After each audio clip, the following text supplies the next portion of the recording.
trust. There's something that I find interesting about trust. You cannot trust something to, let's say, 90%, right? It's either you trust something or you don't. There is no real in between. And with 2.5, we've worked pretty hard to earn that trust, to earn your trust. All of you that are sitting here in this room are experienced using Checkmk and also its automation. So you're not starting from zero. You've probably already scripted some host onboarding, you've wrapped parts of our REST API, or maybe you even have internally an MKP that you ship to you or to your customers. But still, your script, it broke on the last upgrade.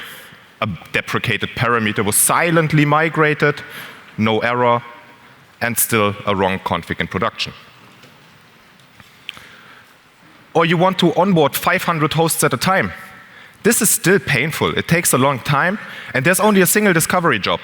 When activation, it's all or nothing. You don't really get per site feedback if something fails. And on top of that, maybe your in-house plugin that you developed stops working.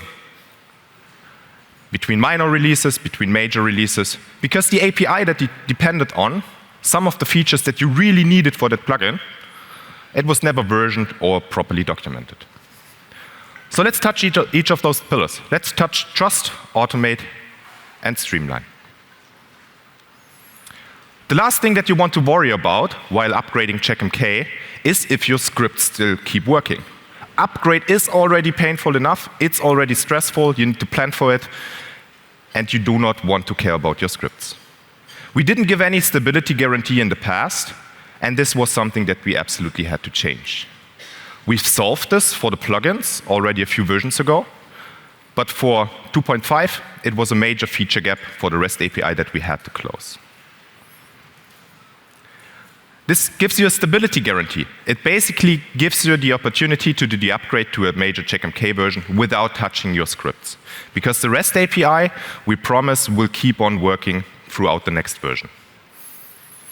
It also gives you a long-term runway, a chance to basically touch the script on your time schedule. Because you already did the upgrade, the scripts keep working, and then you have all the time in the world to do the change of the scripts. On top of that, we clearly state now what is experimental or unstable and what we give the guarantee for. So you can also opt into some of our experimental endpoints and basically try them out to see or even give us feedback about them. At the end, failures and mistakes, they are inevitable. They will happen, and when you really think about it, it's not a bad thing. They can give you feedback about what goes wrong in your infrastructure, what goes wrong in your config. However, there's one thing that erodes trust faster than anything else, and that is silent failures. If you're sitting in front of your system, the screen, and you think that everything worked, but in reality it didn't, and your system falls apart. We've addressed this in many places for 2.5. For instance, the part of the silent parameter migrations. We don't do that anymore. So basically, we don't try to figure out what is the parameter that you probably wanted to set. We just fail loudly. You immediately get the feedback that something is wrong, and your parameter would end up as a different parameter in production, and we just don't allow that. In the recent versions, we also had some of the credential exposures, like some of your passwords might end up in logs, or it might even be stored plain text on disk. In 2.5, this doesn't happen anymore. We now have every secret that you give us hashed, and that's why it's safe. And coming back to the REST API, if there are breaking changes, you will now know about it, because those endpoints are explicitly marked as experimental and prone to change. But honestly, trust doesn't get you the full length. Trusting the API to do the right thing is great, but doing the right thing at scale is what makes it truly useful. For instance, discovery.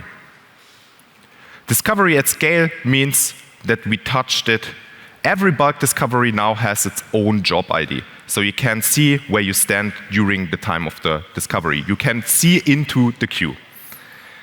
Bulk updates are now actually bulk updates. Before, 500 hosts via API felt a little bit like n times the API call. Now internally we've reworked the batch queue and everything is actually only looked up once. On top of that, we did faster data validation. We changed our validation framework to something new. And this means that you will see a very high speed improvement if you have the right scale of your system. So basically, for small systems, validation doesn't matter that much. If your system is large, you do have a huge payload, then this actually makes a huge difference. On top, basically this means you're not just doing more per one call, you're actually doing more per minute. Improving speed is part of the story, but no speed in the world is enough if you're not able to express exactly what you want to do. So if you're doing more than what you actually want to do, no speed is going to help you. So we tailored this. You now get activation feedback per site, which means you know which sites succeeded and which don't. To close the loop on that, you also have targeted activation, which means that if you know which site failed, you can exactly retry those sites. And last but not least, the discovery parameters. They are now independent of what was discovered, which means that if you want to, for instance, tune a parameter fleet-wide, this is now a one call. It's about the feedback where you actually act, with the actions where you can aim for what you want to do, giving you the change that you actually want to have. There's no conference without announcing new REST API endpoints, so the coverage of our REST API gets bigger over time. There are many places where we did this in 2.5. These are the 5 highlights from my perspective. Probably your perspective might differ, so have a look at the bags. First one for me is extended acknowledgements. Then we did something for the hotel collector configuration. User message acknowledge and delete. Downtime mode and responses. And as the last one, user start URL via API.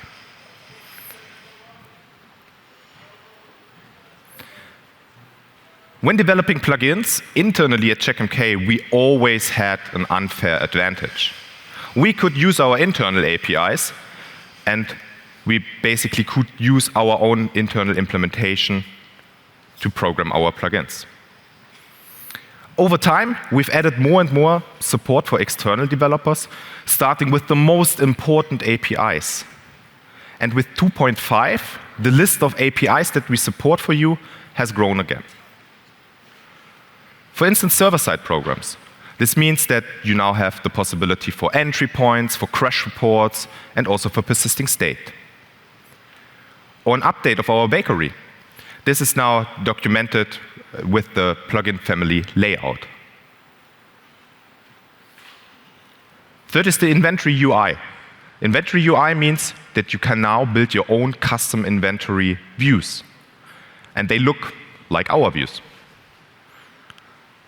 And last but not least is the password store. It's a central store that allows you easy access, easy rotation, and easy control of your secrets. Now this one is a little bit more complex. You probably know the lifetime of our plugin development APIs. It's important that the 4 new APIs that I just mentioned here on the bottom, you see it, they are in an unstable state for 2.5, but unstable is probably not the right word.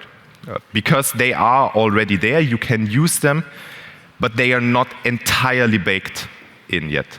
So if you have feedback about them while trying them out, come to us, give us the feedback, and we will see what we can do about it. Now let's see how this works out in practice.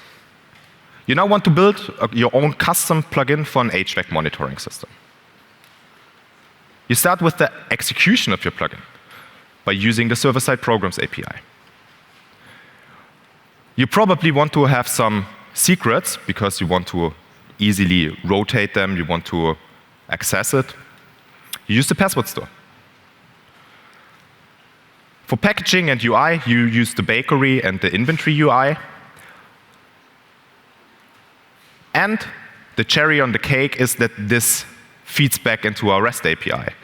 You get the scale because your plugin now feeds the data into our inventory system, and there's a new REST API endpoint that actually now gives you back the data. So your own custom plugin feeds our system, and you can access the data via our REST API endpoint. We touched on silent failures for the REST API, but also for the plugins. Not here either. The input validation got a lot better in 2.5, which means that you can really trust if you put something there, it is validated most of the time actually already in the front end. And we give you proactive alerts. If something is deprecated, if something uses an API that is outdated, you get a message so you can act before the plugin actually fails. What do I want you to remember about my talk? I want to walk with you together towards a future where you are able to confidently extend Checkmk. You can trust the platform because it is behaving exactly like you expect. You automate at scale because you have the required performance to do so. And you know the building blocks and contracts that are available for you to streamline what you want to build. It's about automation you trust at the scale that you need with contracts that you can build on. Thank you.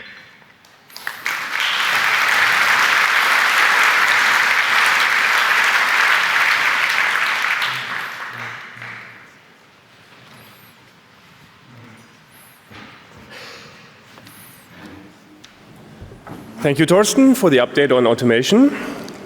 So if you have any question, please scan the QR code. So far, we don't have any question. I've spotted one. Torsten, will there be an API for dashboard creation? That's a good one. So for the dashboards, we've moved a lot to the REST API. So basically, I would say use the REST API for creating and maintaining your dashboards. Very good. Do we have more questions? Okay. Is there a fixed predefined lifetime for API version? New API version every third Checkmk version or so? No, actually not. So our lifetime of the APIs, it really is based on what we need to change. We try to keep them stable for as long as we can, but sometimes there's just an important update that we have to do, and then we introduce a new version.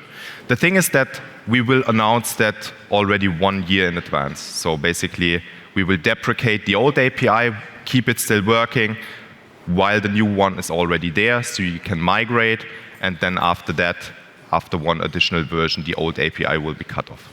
Thank you. So next one more. Will there be an API for GUI extension? For what? For GUI extensions? Yes, GUI extension. Ooh, that's actually a good question. So I try to find out and just come in a break to me, and we wrap it up. All right. Thank you very much.